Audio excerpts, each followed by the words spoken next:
Hello dear student, study orbit A to Z में एक बार आपका फिर से स्वागत है। मैं शिवम सिंह आज आप लोगों के लिए एक नया टॉपिक इलेक्ट्रिसिटी विद्युत की लेकर के आया हूं। जैसा कि स्टूडेंट पिछले वीडियोज आप जरूर देखे होंगे, उसमें मैंने फिजिक्स पर 2 लेक्चर आपको दिया है। एक लेक्चर में मैंने आपको इंट्रोडक्शन आपका करवाया फिजिक्स से, फिजिक्स है क्या चीज़, और दूसरे में उसे आप कितने भागों में पढ़ते हैं वो चीज़ दिखाने आया हूँ, मतलब पढ़ाया था। उसके बाद इसमें देखिए इलेक्ट्रिसिटी विद्युत की, यह जो इलेक्ट्रिसिटी विद्युत की ये क्लासिकल फिजिक्स का एक पार्ट है और इसमें आपको विद्युत के विषय में पढ़ना है। उससे पहले स्टूडेंट मैं आपको बता दूं, विद्युत जानने से पहले आप कुछ चीज़ें जानते हैं। क्या जानते हैं आप? जैसे कभी आपने अपने घर में देखा होगा बल्ब को जलते हुए, आप जाते हैं स्विच ऑन करते हैं, बल्ब जल जाता है। ऐसा बल्ब में क्या होता है? बल्ब जल जाता है। फिर आपने टीवी चलाया होगा, कूलर चलाया होगा, पंखा चलाया होगा, रेफ्रिजरेटर चलाया होगा। इन सारी चीज़ को तो छोड़िए, आप थोड़ा सा ध्यान दीजिए स्टूडेंट। आप देखे होंगे कि जब बारिश होती है तो बादल गर्जन करते हैं और थंडरिंग होती है ना, जिसे आप लोग तड़ित कहते हो, बिजली चमकती है, वो भी विद्युत का एक पार्ट है, वो भी विद्युत ही है। उसके बाद स्टूडेंट इस तरह के तमाम आपको एग्जाम्पल्स मिल जाएंगे जहाँ पे आपको इलेक्ट्रिसिटी विद्युत की देखने को मिल जाएगा। अब अगर मैं थोड़ा सा विद्युत की में इलेक्ट्रिसिटी का इतिहास देखना चाहूँ तो देखिए स्टूडेंट, इसमें मैं आपको अगर बताना चाहूँ, देखिए इस विषय में सर्वप्रथम जो जानकारी हमको मिलती है पूरे हिस्ट्री में, अगर प्रीवियस टाइम में हम जा करके देखें तो ईसा से 600 ईसा पूर्व, मतलब कि ईसा मसीह के 600 ईसा पूर्व, तो यहाँ पर मैं लिखता हूँ 600 ईसा पूर्व यूनान में थेलीज, ये थेलीज नामक एक महान विचारक हुए। इन्होंने सबसे पहले इस बात को इनको ज्ञात थी कि यार क्या हो रहा है कि हमारे यहाँ वस्तुएं जो होती हैं एक दूसरे से आकर्षित होती हैं, बड़ी वस्तुएं छोटी वस्तुओं को अपनी तरफ आकर्षित करता है, ऐसी बात इन्होंने बताया था। उसके बाद एक थी ऑस्टफ्रैस्ट नामक वैज्ञानिक आते हैं, वो 321 ईसा पूर्व, जो थी फ्रस्टस हैं वो 321 ईसा पूर्व इनकी कही गई बात का अध्ययन करते हैं और अध्ययन करके उसको पब्लिश करते हैं, और वो भी यही निष्कर्ष निकाल पाते हैं कि हाँ यार, हम लोगों ने क्या देखा कि हमारे यूनिवर्स में कुछ चीज़ें हैं जो वस्तुओं को आकर्षित करते हैं, और ऐसा सारी वस्तुओं में गुण पाया गया, किसी में कम किसी में ज़्यादा। इसी बात को प्लिनी आकर के बताता है कब? 70 ईस्वी में। 70 ईस्वी में इस बात को आके प्लिनी बताता है कि जो थेलीज हैं, ये थेलीज सही बातें कर रहे हैं कि यहाँ पे कुछ चीज़ें हैं एक दूसरे को आकर्षित करते हैं। अब उसमें क्या होता है, इन लोगों ने इस चीज़ के लिए क्या किया कि इन लोगों ने 2 वस्तुएं लिया, एक ए लिया और एक क्या लिया, प्लस बी। ए लिया और बी, ये 2 वस्तुएं इन्होंने ले लिया, ए बी को आपस में रगड़ा, उसको रगड़ा, और रगड़ने के पश्चात जब उन्होंने इसको अलग अलग किया तब उन्होंने क्या देखा कि ये जो ए बी हैं अब ये एक दूसरे को आकर्षित कर रहे हैं, या फिर ये जो ए है ये कुछ चीज़ों को आकर्षित कर रहा है, कुछ छोटे छोटे कणों को, कागज को, इन सारी चीज़ों को आकर्षित कर रहा है। ये सारी बात आपकी ईसा पूर्व में 600 ईसा पूर्व में यूनान के थेलीज अभी ये बातें कर रहे थे, और इनकी कही गई बातों को 321 ईसा पूर्व में ऑस्टफ्रैस्ट नामक एक व्यक्ति थे, उन्होंने जो है पब्लिश किया। और फिर प्लिनी आता है और प्लिनी इस बात को 70 ईस्वी में बड़े विधिवत तरीके से कहता है, और उसके बाद 70 ईस्वी में कहने के बाद 16वीं सदी तक किसी बंदे ने इलेक्ट्रिसिटी टॉपिक पे कोई चर्चा नहीं की, कोई अध्ययन नहीं किया। चलिए तो बात रही, जो भी जैसा हुआ। बट यहाँ पे अगर मैं ए और बी 2 वस्तुओं के लिए और इनको रगड़ा हूँ, तो रगड़ने के बाद ये जो ए वस्तु या बी वस्तु है, अब ये छोटी छोटी वस्तुओं को अपनी तरफ क्या करने लगती हैं, आकर्षित करने लगती हैं। ऐसा क्या इसका रीजन है? तो इसका रीजन जैसे जैसे मैं आपको टॉपिक पढ़ाते चलूँगा सब कुछ बताने वाला हूँ, टेंशन लीजिए, वीडियो में आपको एक्यूरेट नॉलेज मिलेगा। लेकिन उससे पहले हम बातें कर लेते हैं। चलो, कम से कम यूनान में थेलीज नामक व्यक्ति ने कुछ सोचा तो किया, यार कुछ ऐसी घटनाएं हमारे यहाँ, कुछ ऐसे फिनोमेना हो रहे हैं जो कुछ प्रकार की एनर्जी जनरेट करते हैं। ये सारी बात हुई 16वीं सदी में। विलियम गिलबर्ट आते हैं, विलियम गिलबर्ट विलियम गिलबर्ट ने इलेक्ट्रिसिटी के विषय में बहुत अच्छा अध्ययन किया और विलियम गिलबर्ट ही ऐसा पहला व्यक्ति रहा जिसने इनके द्वारा दिए गए जितने भी विचार थे, जितने सिद्धांत और उस सिद्धांत से जो निकला उस चीज को इन्होंने इलेक्ट्रिक कहा। इन्होंने उस चीज को इलेक्ट्रिक कह दिया और विलियम गिलबर्ट बहुत अच्छा जो है अध्ययन करता है इलेक्ट्रिसिटी के विषय में और विलियम गिलबर्ट ही इसको जो है वो कह देता है, इलेक्ट्रिक कह देता है, विलियम गिलबर्ट। और विलियम गिलबर्ट के बाद जैसे जैसे वैज्ञानिक आगे बढ़ते चलते हैं सब जो है इसके लिए इलेक्ट्रिसिटी में नई नई खोजें, नई नई विचारधाराएं प्रस्तुत करने लगते हैं। बहुत बड़ी बात नहीं है नई नई विचारधाराएं प्रस्तुत होना, वो आज भी हो रही हैं, लेकिन इसका जो गहन अध्ययन हुआ 16वीं सदी में विलियम गिलबर्ट जैसे लोग शुरू करते हैं और इसका विकास दिन दुगनी रात चौगुनी होने लगती है और 16वीं सदी से लेकर के आज आप 21वीं सदी में जी रहे हैं। इन 400-500 सालों के बीच में इतना ज़्यादा डेवलप हो जाता है, इलेक्ट्रिसिटी का इतना ज़्यादा विकास हो जाता है कि आज हमारा कम से कम 95% जीवन बिना इलेक्ट्रिसिटी के अधूरा है। इलेक्ट्रिसिटी नहीं, इंसान कुछ नहीं, इंसान के जितना विकास है कुछ नहीं। आज रॉकेट का चलना, किसी भी यंत्रों का चलना या जो युद्ध में एक्सपोनेंट्स प्रयोग किए जाते हैं उनको आप देख लीजिए, किसी भी चीज़ को, कोई इक्विपमेंट्स हो, कोई डिवाइस, कोई भी चीज़ हो, सारी चीज़ें यहाँ तक कि कंप्यूटर मोबाइल सब कुछ इलेक्ट्रिसिटी होने पर ही सब कुछ चल पाती है और सारी चीज़ें काम करना प्रारंभ करती हैं। अगर इलेक्ट्रिसिटी नहीं तो ये आपका मोबाइल सब कुछ एकदम खराब है, किसी कोई काम का नहीं है ना। तो इलेक्ट्रिसिटी के विषय में सबसे पहले यूनान में थेलीस व्यक्ति ने एक हलचल प्रस्तुत किया और उसी ने इस बात को बताया कि यार दो वस्तुएं हैं वो आपस में एक दूसरे को आकर्षण करती हैं। इसका मतलब ये जो आकर्षण शब्द इन्होंने यहाँ पे कह दिया है, इस आकर्षण शब्द में ही पूरी इलेक्ट्रिसिटी भरी पड़ी है। देखते हैं कैसे। विलियम गिलबर्ट इस बात को कहते हैं। इसके बाद एक वैज्ञानिक आते हैं जो है साल्टरन नामक एक वैज्ञानिक आते हैं, वो इस चीज को कह देते हैं कि ये जो है एक प्रकार का आकर्षण बल है जिसमें ए वस्तु किसी बी वस्तु को अपनी ओर आकर्षित करती है। ये एक प्रकार का आकर्षण बल है। आगे के कुछ वैज्ञानिक आते हैं तो जब वो इसके नेचर के विषय में पढ़ते हैं, इसकी प्रकृति को जानते हैं, तो वो कहते हैं कि यार इसमें केवल आकर्षण नहीं, कई मायनों में तो इसमें प्रतिकर्षण भी होता है।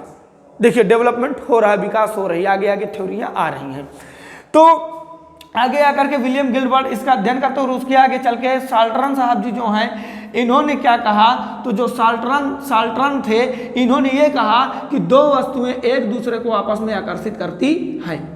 ये इस बात को इन्होंने कह दिया कि अगर आपके पास ए वस्तु बी है तो ये दोनों एक दूसरे को आकर्षित करती हैं, जिसे उन्होंने आकर्षण बल कहा।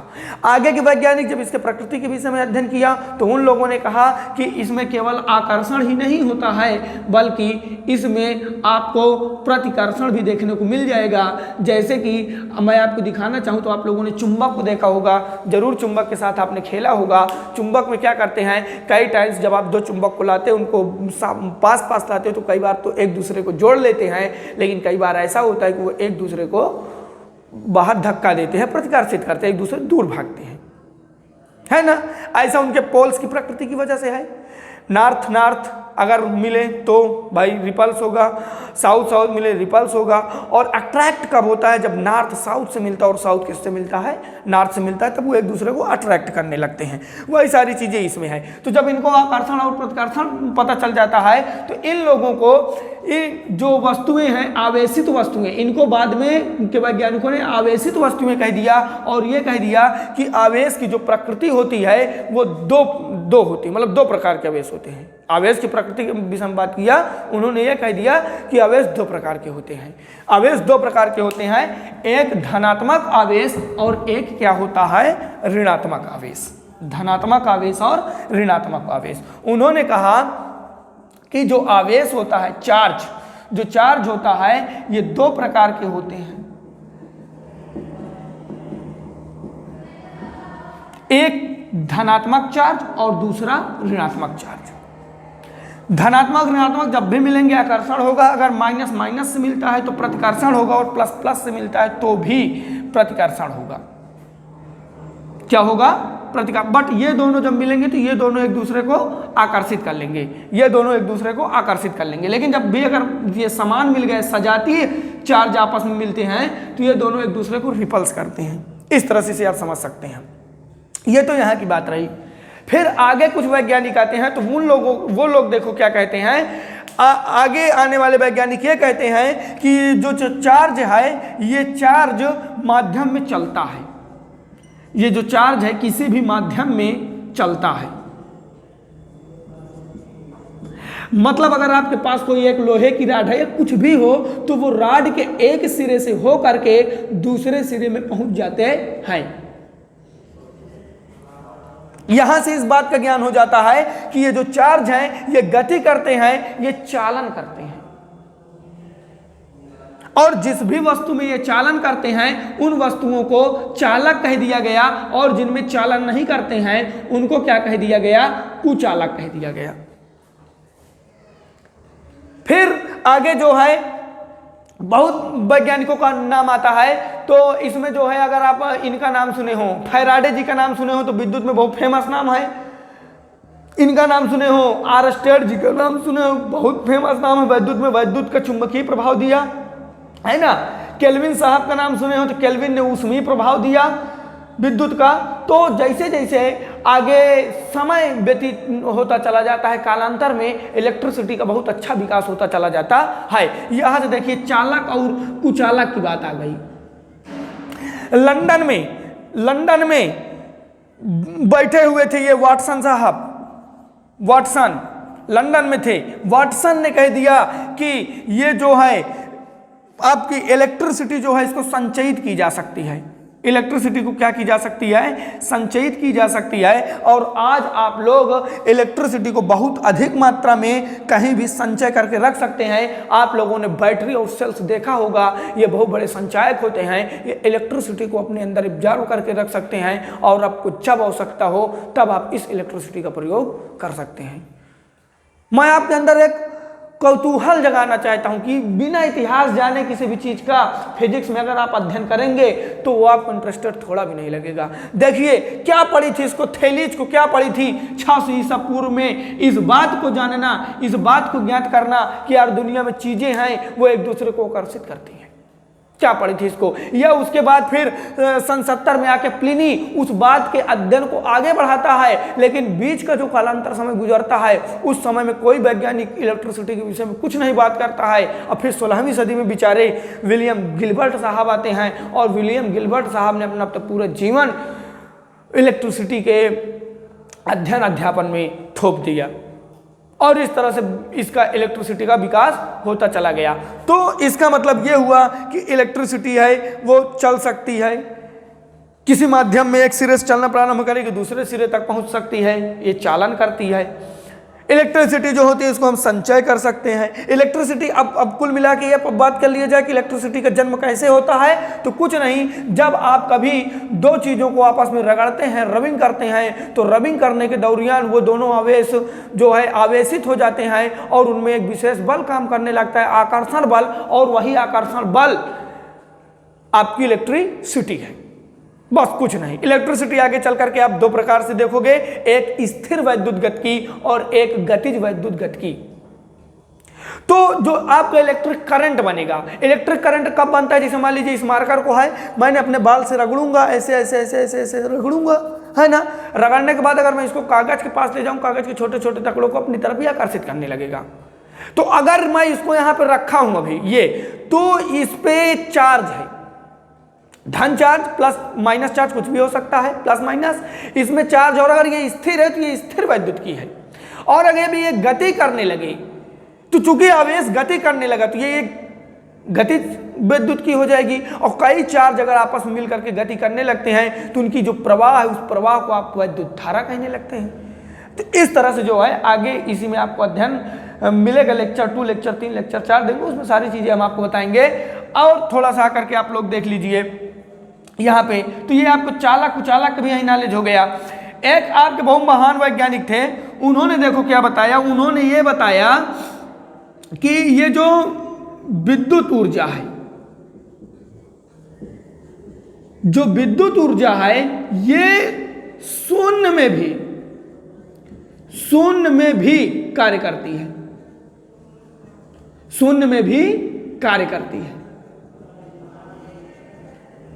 शून्य बोले तो स्पेस में, जहां कुछ नहीं है, निर्वात, निर्वात में भी विद्युत ऊर्जा अपना बराबर काम करती है, कोई इसको डिस्टर्ब करने वाला वहां नहीं है। तो इसका मतलब जो इलेक्ट्रिसिटी है, जो इलेक्ट्रिक करंट है, ये लाइट की भांति निर्वात में भी चल सकता है, इसको माध्यम की कोई जरूरत नहीं है, बशर्ते जिस माध्यम में ये बहुत, जो इस माध्यम के लिए, जो इलेक्ट्रिसिटी के लिए चालक का काम करते हैं, बस ये हो सकता है कि उस माध्यम में जो इलेक्ट्रिसिटी है वो बहुत अधिक वेग से और बड़ी सुगमता से चलती है, आगे बढ़ती है, अपने गंतव्य स्थान तक पहुंचती है। लेकिन आप ये मत कहिएगा कि इलेक्ट्रिसिटी जो है वो केवल और केवल मेटल्स, मतलब कि धातुओं में चलती है, जैसे कि लोहे में, एल्युमिनियम में, सोने में, कॉपर में, चांदी में। ऐसा नहीं है, इन सब में भी चलती है, लकड़ी में भी चलती है। आपको लोग बताएंगे कि कुछ अलग, बट लकड़ी में चलने की इसकी जो मात्रा इतनी कम, इतनी कम, इतनी कम, इतनी कम, इतनी कम, नगण्य है, पता ही नहीं चल पाता। एक आम आदमी बता ही नहीं सकता कि यार लकड़ी में करंट प्रवाहित हो रहा है ना। इस सारी चीजों को, इस सारी घटनाओं के लिए आपको मैं उनका नाम लेना चाहूं तो फैराडे जी का, जिन्होंने परावैद्युतांक दिया। फैराडे जी ने क्या किया, उन्होंने इस बात को कह दिया कि अगर दो चार्ज हैं और उन चार्ज के विषय में कोई एक ऐसा मैटर रख दिया जाए कि जो उनके बीच का आकर्षण बल है वो उसको कम कर देता है। सोचिए, अगर हमारे पास दो चार्ज पार्टिकल्स हैं, पार्टिकल्स ए, पार्टिकल्स बी, और इनके बीच में कोई एक वस्तु सी ला के रख दूंगा तो उस सी का इनमें प्रभाव पड़ेगा, इनके बीच का फोर्स उसको वो कम कर देगा। तो इस तरह से परावैद्युतांक जैसी चीजें भी आपके टॉपिक में ऐड हो जाती है और उसका भी अध्ययन क्षेत्र बहुत बड़ा हो जाता है ना। उसके बाद माइकल फैराडे जैसे लोग रहे, इनको तो आरेस्टेड ने विद्युत का चुंबकीय प्रभाव दे डाला। उस बंदे ने क्या कह दिया कि अगर कोई एक नग्न तार है, उस नग्न तार में इलेक्ट्रिक करंट प्रवाहित हो रही है, तो वो इलेक्ट्रिक करंट प्रवाहित हो रही है और वो इलेक्ट्रिक करंट जो है वो अपने चारों तरफ एक विद्युत क्षेत्र और उसके साथ साथ एक चुंबकीय क्षेत्र का भी निर्माण करती है, प्रोड्यूस करती है। मतलब वो एक चुंबकीय क्षेत्र पैदा करेगी जिससे चीजें उसकी तरफ आकर्षित या फिर प्रतिकर्षित होती हैं। ऐसी चीज उस बंदे ने कह डाला, है ना। उसके बाद देखिए, ये तो चलिए बात हो गई। अब उनका नाम आप सुनेंगे, केल्विन का नाम सुनेंगे। केल्विन जो है, जब विद्युत का अध्ययन करते हैं तो विद्युत का अध्ययन करते हुए केल्विन क्या कहते हैं कि इसमें ऊष्मा का प्रभाव है, विद्युत ऊष्मा प्रभाव दिखाता है। अब ऊष्मा प्रभाव, अब आप कहेंगे कैसे ऊष्मा प्रभाव, तो आपने प्रेस किया है कभी कपड़े में, गर्म हो गया, क्यों गर्म हो गया? हीटर क्यों गर्म हो गया? स्विच ऑन किए थे, स्विच कुछ देर बाद जब तक उसमें से इलेक्ट्रिक करंट प्रवाहित हुआ, जब जा करके हम उसको कुछ देर बाद छूते हैं तो देखते हैं कि इलेक्ट्रिसिटी जो है उसमें हीट जनरेट कर दिया। आपका मोबाइल चार्ज में लगाए रहते हो, गर्म हो गया, चलाते रहते हो, गर्म हो गया, टीवी चला रहे हो, गर्म हो गई, हीट प्रोड्यूस हो रही। क्यों? क्या रीजन है इसका? क्या मतलब है? तो इसका मतलब इलेक्ट्रिसिटी जो है हीट जनरेट करती है, थर्मल जनरेट करती है, तो उसमें ऊष्मीय प्रभाव है, चुंबकीय प्रभाव है। अब कई बार आप लोग क्या करते हैं, तारों को ले जाते हैं, जैसे मान लीजिए कि एक दूसरी तार को आपको किसी तार में जोड़ने, आप ले जाते हैं, उसके बाद लगा ऐसे खींच लिया, तो चुंबकीय प्रभाव है, खींच लिया, अपनी तरफ आकर्षित कर लिया, यही चुंबकीय प्रभाव है। तो विद्युत चुंबकीय प्रभाव, इलेक्ट्रिक प्रभाव जैसी चीजों को दर्शाता है। इन सारी बातों को तो छोड़िए, ये तो जो रहा। आज आप लोग बैठे रहते हो यहां धरती पे बैठे रहते हो, चंद्रमा के लिए, मंगल ग्रह के लिए रॉकेट को लॉन्च कर दिया, रॉकेट यहां पहुंच रहा है। ये अब इसमें आप धरती पर बैठे बैठे इसको यहां से, जहां आप बैठे हो अपने ऑफिस में बैठे हो, लैपटॉप की मदद से, मोबाइल की मदद से, जितना भी आपका जो सिस्टम है उसकी मदद से आप इनको जो है कंट्रोल कर रहे हो। क्यों? कैसे कंट्रोल कर रहे हो? क्या यहाँ से ऐसी चीज हम वहां भेज दिए कि जो चीज यहाँ पे हमने कहा वही वो कर रहा है? उसको कहना है लेफ्ट राइट, वो लेफ्ट राइट कर रहा है। उसको कहना है स्टॉप, रुक गया। उसको कहना है यहाँ लैंड करना है, वहां लैंड किया। तो कुछ नहीं, ये इलेक्ट्रोमैग्नेटिक वेव्स हैं। आप इलेक्ट्रोमैग्नेटिक वेव्स को वहां भेजते हैं, जिसे आप लोग विद्युत चुंबकीय तरंगे कहते हैं, है ना, विद्युत चुंबकीय तरंगे। यही सारी चीजें आपको सिग्नल के रूप में, आप इन्हीं सारी चीजों का प्रयोग करते हो। तो विद्युत का विकास होना मनुष्य जीवन के लिए बहुत बड़ा काम हुआ था। अमूलचूल परिवर्तन इसने ला दिया, विद्युत ने। कोई छोटी मोटी बात नहीं है। अब ये देखिए विद्युत चुंबकीय तरंगे हैं, इन तरंगों की मदद से जो है आप आज बहुत सारी चीजें कर रहे हैं, सिग्नल्स भेज रहे हैं, सिग्नल्स दे रहे हैं, सिग्नल किसी का प्राप्त कर रहे हैं। आपको अपनी कोई भी मैटर है, कोई भी मैटर, उस मैटर को आप सिग्नल में पहले कन्वर्ट करते हैं और सिग्नल में कन्वर्ट करने के बाद आप उसको सेंड करते हैं। तो एक प्रकार से तो आपने उसमें तार वाला काम कर लिया। मैसेज को यहाँ से वहाँ करना है तो मैसेज को यहाँ से वहाँ करने के लिए हम इलेक्ट्रिक वेव्स का सहारा ले रहे हैं। चिट्ठी लिखने की कोई जरूरत नहीं, चला गया वो जमाना, जब था तब, आज नहीं, है ना। तो इस दरमियान जब ये सारी चीजें हो रही थी तो भारत के एक महान वैज्ञानिक जगदीश चंद्र बोस का नाम आता है। अब थोड़ा सीना गदगद हुआ है। जगदीश चंद्र बोस पूरे इतिहास में पढ़ डाला, ठंडी कोई साइंटिस्ट उसमें नहीं दिखा। इलेक्ट्रिसिटी में यही एक जगदीश चंद्र बोस जी बेचारे बड़ा लास्ट में आते हैं। इन्होंने वैद्युत चुंबकीय तरंगों के बड़े लंबे लंबे तरंग दैर्ध्य वाले सिग्नल बनाए, बहुत लंबी लंबी प्रकाश के तरंग दैर्ध्य सिग्नल बनाए। ऐसे वैद्युत वाहक इन्होंने दिया, ऐसे वैद्युत वाहक दिया कि आज आप धरती पे हो और आज आप पूरे अपने सोलर सिस्टम के बाहर सिग्नल को भेज सकते हो और वो जो सिग्नल है वो बाहर जाएगा, बाहर मैटर्स को लेकर के आप तक आपको रिसीव करवाता है। ऐसे ऐसी चीजें जगदीश चंद्र बोस जैसे लोग कर दिए। तो इलेक्ट्रिसिटी का बहुत बड़ा इतिहास रहा और इतिहास बताने का मेरा यही पूरा वो रहा कि भाई बच्चा कैसे जाने कि यार इलेक्ट्रिसिटी गुरु जनरेट कैसे होती है। वो क्वेश्चन करने लगते हैं, कोचिंग बच्चे क्वेश्चन करते हैं कि गुरुजी इलेक्ट्रिसिटी आखिर बनी तो बनी कैसे। तो इतिहास पढ़ने के बाद पता चलता है कि हाँ यार ये चीजें वास्तव में ऐसे से ऐसे हो रही हैं, ये घटनाएं ऐसे से ऐसे घट रही हैं। अब स्टूडेंट आपको हम बता दें, अब यहाँ पे आप क्वेश्चन कि भाई जब आप दो वस्तुओं को लिए तो उन दो वस्तुओं को रगड़ने के बाद उनमें चार्ज क्यों आया, क्वेश्चन हो सकता है। तो जब आप उन दोनों वस्तुओं को रगड़ने लगते हैं तो एक इलेक्ट्रॉन दे देता है और एक इलेक्ट्रॉन ले लेता है। इसने इलेक्ट्रॉन दिया और इसने इलेक्ट्रॉन ले लिया। जिसने इलेक्ट्रॉन दिया उस पर प्लस चार्ज, जिसने इलेक्ट्रॉन लिया उस पर माइनस चार्ज, दोनों चार्ज हो गए, आवेशित हो गए, आवेशित हो गए और इसी कारण दोनों एक दूसरे को आकर्षित करने लगते हैं। अब जब इनकी मात्रा बहुत ज्यादा हो जाती है, जब इनकी मात्रा बहुत ज्यादा हो जाती है,